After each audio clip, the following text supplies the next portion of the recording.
धाकड़ खबर, बेखौफसुमा बेबाक अंदाज। धाकड़ खबर के न्यूज़ से मैं आपके साथ हूं अकरम रईस खान। एक डरा हुआ तथा कथित मौलाना, एक डरा हुआ तथा कथित इमाम, एक डरा हुआ तथा कथित उलेमा मरा हुआ मुस्लिम समाज बनाने में अपनी सबसे ज्यादा भूमिका निभा रहा है, बल्कि वो इसी काम पर लगा हुआ है और इसके अलावा सिर्फ पैसा ही पैसा उसका धर्म और ईमान बनकर रह गया है। ये बात पिछले हफ्ते एक डिस्कशन के जरिए हमने आपके सामने रखी थी, जिसे आप लोगों ने काफी सराहा था और कहा था कि इसी क्रम को, इसी सिलसिले को आगे बढ़ाते हुए कुछ और खबरें भी आपके सामने रखी जाएं। तो हमें एक वीडियो मिल गया उत्तर प्रदेश के रामपुर शहर से, जहां समाजवादी पार्टी ने दिल्ली की एक जामा मस्जिद के मौलाना को प्रत्याशी बना लिया है। मौलाना के जो बोल वचन हैं वो काफी विरोधाभासी नजर आ रहे हैं, यानी कि सीधे तौर पर अगर मैं कहूं कि मौलाना झूठ बोल रहे हैं, यानी डरे हुए मौलाना के बाद आज हम बात करने जा रहे हैं झूठ बोलने वाले मौलाना की, और वो भी बोलती हुई तस्वीरों की जबानी, और वो भी मौलाना के इस झूठ की पोल खोलती हुई उन्हीं की एक पत्नी, जी हाँ उन्हीं की एक पत्नी, यानी कि मौलाना कई पत्नियां रखने के शौकीन बताए जा रहे हैं। तो कैसे कैसे पूरा घटनाक्रम सामने आया है, हर पहलू से आपको रूबरू कराने की कोशिश करेंगे, लेकिन उससे पहले रामपुर की कानून व्यवस्था पर एक नजर डाल लेते हैं।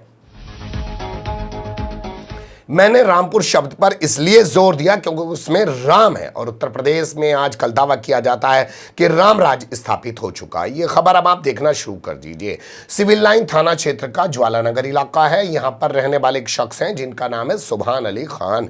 वो वहां पर डेयरी चलाते हैं भैंसों की। भारतीय जनता पार्टी का एक संस्कारी नेता वहां पर पहुंचा और कहने लगा, अबे इस इलाके के अंदर अगर तुझे अपनी डेयरी चलानी है तो 15,000 रुपए देने होंगे। सुभान अली के परिवार ने किसी तरीके से बातचीत रिकॉर्ड कर ली, पुलिस के पास पहुंचे, शिकायत की, लेकिन पुलिस की औकात कहां है कि किसी भारतीय जनता पार्टी के शख्स के खिलाफ, नेता के खिलाफ, संस्कारी के खिलाफ कोई कार्रवाई कर सके। सुभान अली की हालत बिगड़ गई, उन्हें अस्पताल में भर्ती कराया गया है। पुलिस कह रही है कार्रवाई करेंगे। अब ये खबर देखना शुरू कर दीजिए। सैफमी एक इलाका पड़ता है रामपुर का, वहां पर राहुल नाम का एक शख्स अपनी भैंस को निला रहा है। उसी दौरान वहां से राजीव नाम का एक शख्स, उम्र दोनों की 20-25 साल बताई जा रही है, ज्यादा नहीं बताई जा रही है, वो वहां से गुजर रहा है। उसी दौरान भैंस पूंछ मार देती है। बस अजीत का खून खौल उठता है।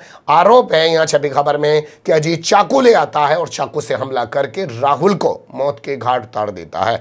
राहुल की हत्या के बाद अजीत मौके से फरार हो जाता है। परिवार के लोग उसे अस्पताल ले जाते हैं, लेकिन वो बच नहीं पाता है। उसके बाद वो डेड बॉडी को लेकर सैफमी थाने पर पहुंच जाते हैं। जाम लगाकर, घेराव कर हंगामा प्रदर्शन करने की कोशिश करते हैं, लेकिन पुलिस नहीं सुनती, बल्कि लाठी चार्ज करके उनको वहां से भगा देती है। ये उस दौर में हो रहा है जबकि आप जानते हैं कि उत्तर प्रदेश में क्या देश में चुनाव चल रहा है, और जब चुनाव चलता है तो कानून व्यवस्था किस तरह की चाप चौबंद रखी जाती है। तो ये तो हुआ कानून व्यवस्था का हाल।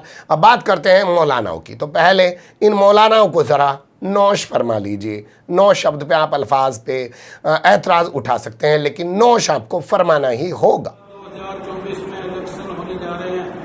अल्लाह नरेंद्र मोदी को अल्लाह कामयाबी अता फरमा। अल्लाह भी मांगना नहीं आता, अल्लाह बिन मांगे अता फरमा।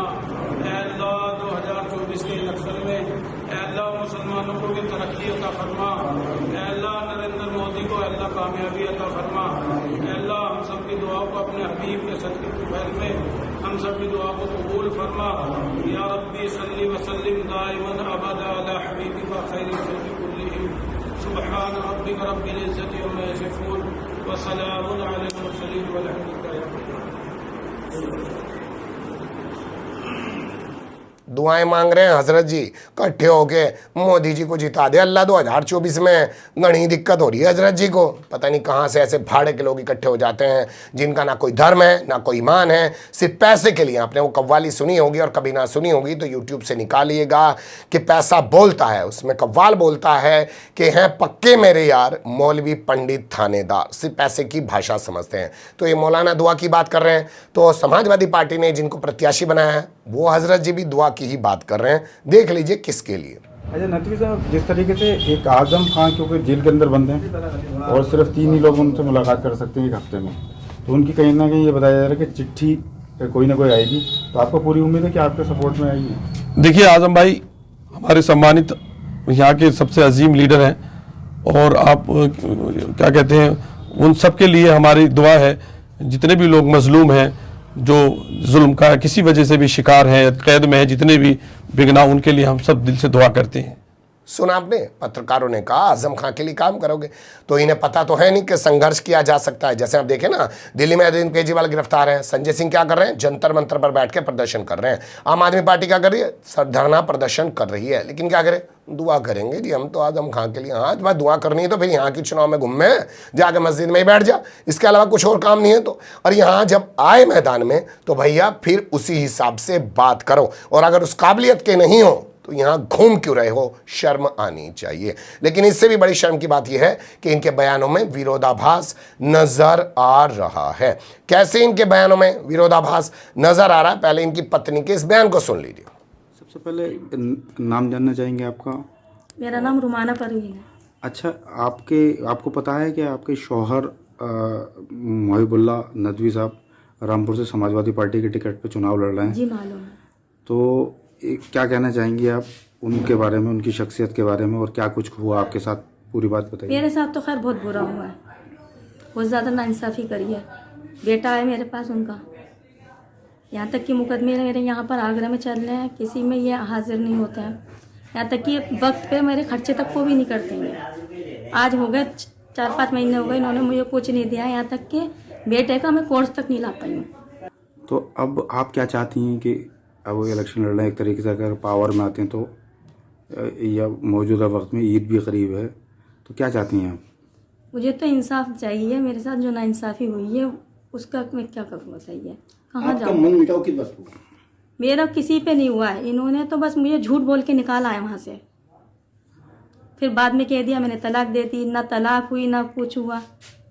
बहुत मेरे माँ बाप ने कोशिश करी कि मतलब ये रख लें, इन्होंने बात करना चाहिए नहीं, स्विच ऑफ रखे अपने। इन्होंने क्या करते हैं ये? इमाम है मस्जिद में। कहाँ पर? पार्लियामेंट मस्जिद में, दिल्ली। तो अब आपकी कैसी ज़िंदगी गुजर रही है और क्या आप मुतालबा चाहती हैं कि? मैं तो यही चाहती हूँ ये मुझे अपने साथ रखें। अब ये बताइए, मेरी ज़िंदगी परेशानियों में कट रही है पूरी तरह, कैसा मैं कर रही हूँ ये नहीं जानती हूँ। कितने टाइम से आप? मुझे 9 साल हो जाएंगे मुझे। अच्छा, ये जानना चाहेंगे कि कुछ पता है आपको, आप जो है आप समेत जो है इन्होंने 5 शादियाँ की हैं? जी मालूम है मुझे जब मैं उनके घर गई तो उनके घर में ही सबने मुझे बताया, सबको निकालते चले गए। जब ये मेरे बेटा होने को आया, इन्होंने मेरे साथ भी बहुत कोशिश करी, मगर मेरे ये अल्लाह के करम से बच्चा तो हो गया, मगर उसके बाद इन्होंने मुझे घर से निकाला। अब इन्होंने दूसरी कर रखी है, वो भी अपनी साली की लड़की से। अच्छा, तो जिस तरीके से इलेक्शन लड़ रहे हैं, तो क्या लगता है कि आपको अगर ये नुमाइंदगी इनके हाथ में मिलती है तो क्या, जब घर नहीं चला पाए तो? घर नहीं चला पाए, जो अपनी औलाद का नहीं कर पाया, जो अपने औलाद का नहीं हुआ, सब समाज का क्या होगा? कोई रामपुर वालों के लिए कोई खास मैसेज आपकी तरफ से? ये तो वही फैसला कर रहे हैं जिसने अपनी औलाद, अपनी बीवी, और इनसे बढ़कर कोई बड़े रिश्ते नहीं होते हैं। फिर वो अपने भाइयों का क्या करेंगे, और अपने आस पड़ोस के, अपने गांव देहात के जो भी हैं क्या करेंगे, उन लोगों के लिए कुछ भी नहीं कर पाएंगे।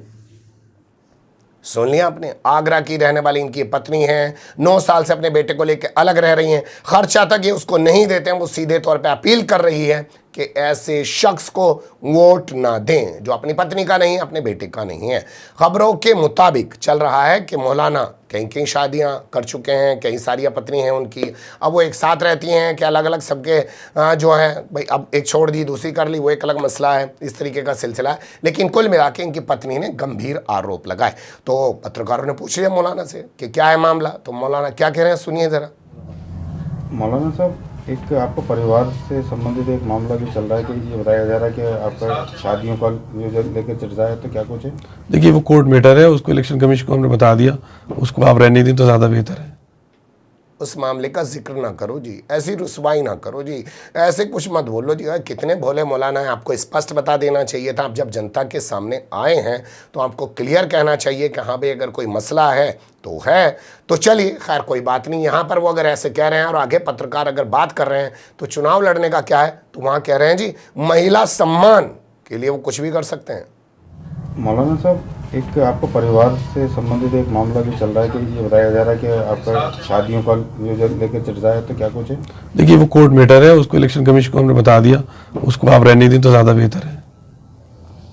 और क्या तैयारी है, किस तरीके से आप इस चुनाव को चैलेंज मानते हैं?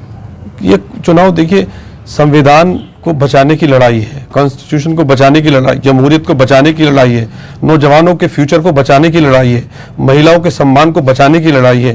ये लड़ाई जो आज़ादी हज़ारों लाखों लोगों ने, हिंदू मुसलमान सिख ईसाइयों ने मिलकर जो ये आज़ादी हासिल की थी, वो आज़ादी दांव पर लगी हुई है।